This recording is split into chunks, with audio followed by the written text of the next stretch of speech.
Hello दोस्तों, आप सभी का अपने चैनल डीजी वेदा में एक बार फिर से बहुत बहुत स्वागत है। कन्फ्यूजन से कंसेप्ट तक।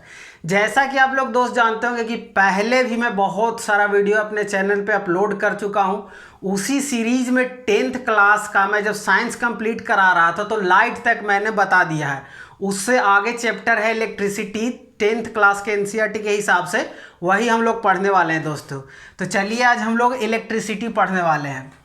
इलेक्ट्रिसिटी में हम लोग दोस्तों सबसे पहले क्या पढ़ेंगे? सबसे पहले पढ़ेंगे करंट के बारे में।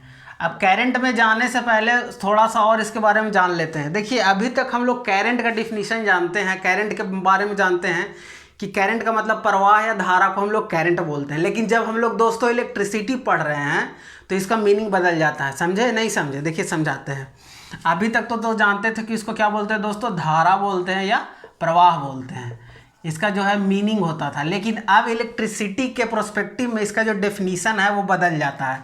अब इसे जानने से पहले हम लोग थोड़ा सा जान लेते हैं कि चार्ज क्या होता है। तो चार्ज जो है दोस्त वो दो तरह का होता है। कौन कौन होता है? दो तरह का। एक होता है पॉजिटिव चार्ज, दूसरा होता है निगेटिव चार्ज। इसमें मैग्नीट्यूड कितना होता है? 1.6 इंटू 10⁻⁻19 कूलम। इलेक्ट्रॉन पे निगेटिव में होता है और प्रोटॉन पे पॉजिटिव में होता है। तो यही चार्ज क्या है? इलेक्ट्रिसिटी को फ्लो होने में इसका अहम रोल है। इसीलिए चार्ज का जानना बहुत जरूरी है। हालांकि ये दो चार्ज आप लोग जानते होंगे, लेकिन फिर भी यहाँ पे जानना जरूरी है। आप देखिए करंट क्या होता है। अब करंट के बारे में आते हैं। चार्ज जान गए, अब करंट जानेंगे। देखिए करंट क्या होता है। इसका डिफिनीशन होता है कि कोई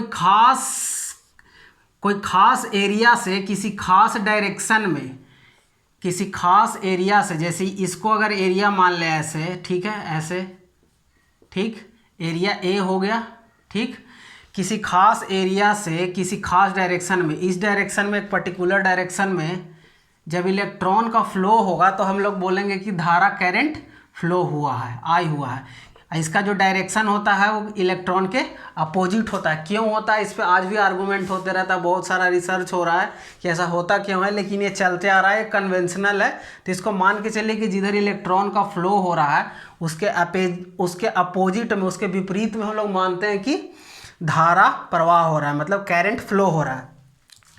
तो यहाँ पे देखिए इसका क्या हो जाएगा फॉर्मूला, Q बराबर I into t, where I is current. I बराबर क्या होता है? I बराबर Q/T, यही है।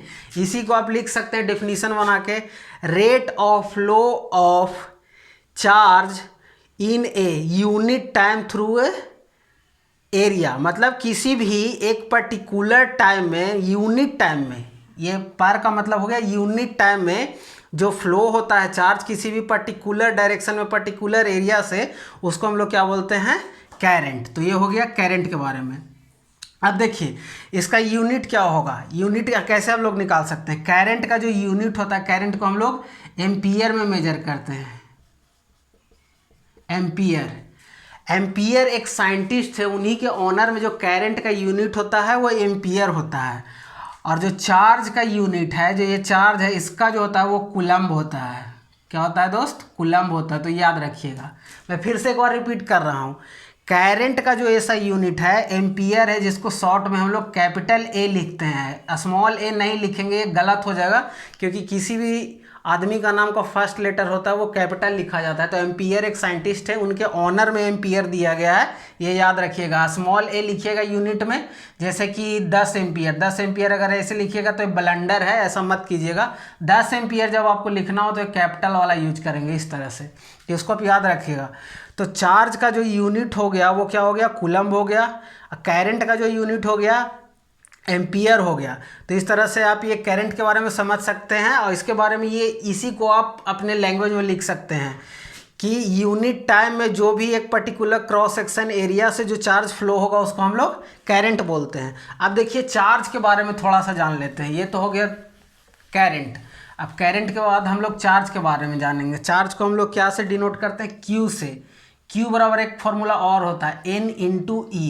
मतलब कि कोई हम लोग से पूछे कि किसी भी पर्टिकुलर एरिया में कितना चार्ज फ्लो हुआ, तो कितना चार्ज फ्लो होने के लिए हम लोग ये फॉर्मूला लगाते हैं, जहाँ क्या है N जो है, N है वो नंबर ऑफ, क्या है दोस्तों, नंबर ऑफ ELECTRON, यानी कि नंबर ऑफ इलेक्ट्रॉन। और ई पे जो चार्ज होता है कितना होता है दोस्तों, -1.6 इंटू 10⁻⁻19 कूलम। नहीं समझे, चलिए एक बार फिर से समझिए।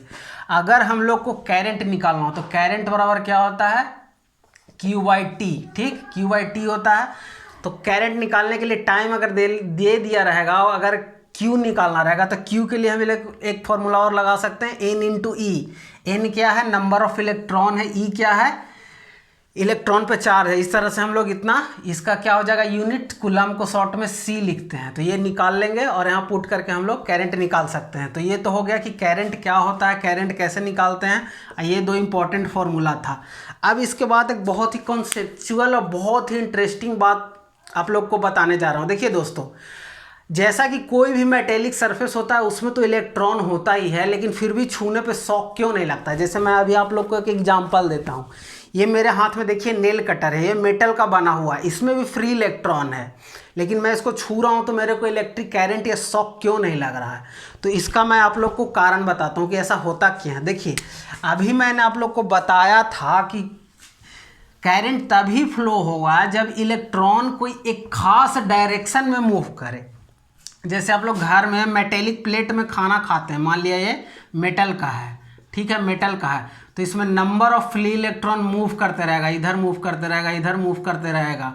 लेकिन करंट का फ्लो होता है जब इलेक्ट्रॉन का फ्लो को एक पर्टिकुलर डायरेक्शन में हो, in a particular direction, then we call it current. Otherwise जैसे हम लोग घर में खाना खा रहे हैं, या मैंने अभी नेल कटर का एग्जांपल बताया, इसमें भी बहुत सारा फ्री इलेक्ट्रॉन है, लेकिन हम लोग को शॉक नहीं लगेगा क्योंकि वो रैंडमली, यानी कि यादृच्छिक तरीके से अलग अलग डायरेक्शन में मूव कर रहा है। कुछ इधर मूव कर रहा है, कुछ इधर मूव कर रहा है, फाइनली कैंसल आउट हो जा रहा है। और there is no significance of current in metallic plate या मेटेलिक ऑब्जेक्ट। कोई भी मेटेलिक ऑब्जेक्ट में फ्री इलेक्ट्रॉन होने के बाद भी इसीलिए शॉक नहीं लगता है। लेकिन जब उसमें एक पर्टिकुलर डायरेक्शन में इलेक्ट्रॉन फ्लो करने लगे तो हम क्या बताए थे, अगर इलेक्ट्रॉन इधर मूव कर रहा है दोस्तों तो इधर क्या होगा, करंट का डायरेक्शन होगा, इधर क्या होगा, करंट का डायरेक्शन होगा, हम लोग को शॉक लगेगा। तो ये जो था ये काफ़ी इंपॉर्टेंट था कि मेटेलिक में, हर मेटल में फ्री इलेक्ट्रॉन होता है फिर भी शॉक क्यों नहीं लगता है। तो इसका मैंने बहुत अच्छे से आप लोग को बताया है। फिर भी अगर कोई डाउट रहे तो हमारे चैनल डीजी वेदा हो गया, ये यूट्यूब के कमेंट में आप पूछ सकते हैं। इसके बाद वाले लेक्चर में हम लोग पढ़ेंगे, इससे रिलेटेड न्यूमेरिकल पढ़ेंगे और इसके बाद का टॉपिक पढ़ेंगे। तो वीडियो देखने के लिए आप सभी का बहुत बहुत धन्यवाद। आप लोग डीजी वेदा पे बने रहिए, हमारा मोटो है कन्फ्यूजन से कॉन्सेप्ट तक।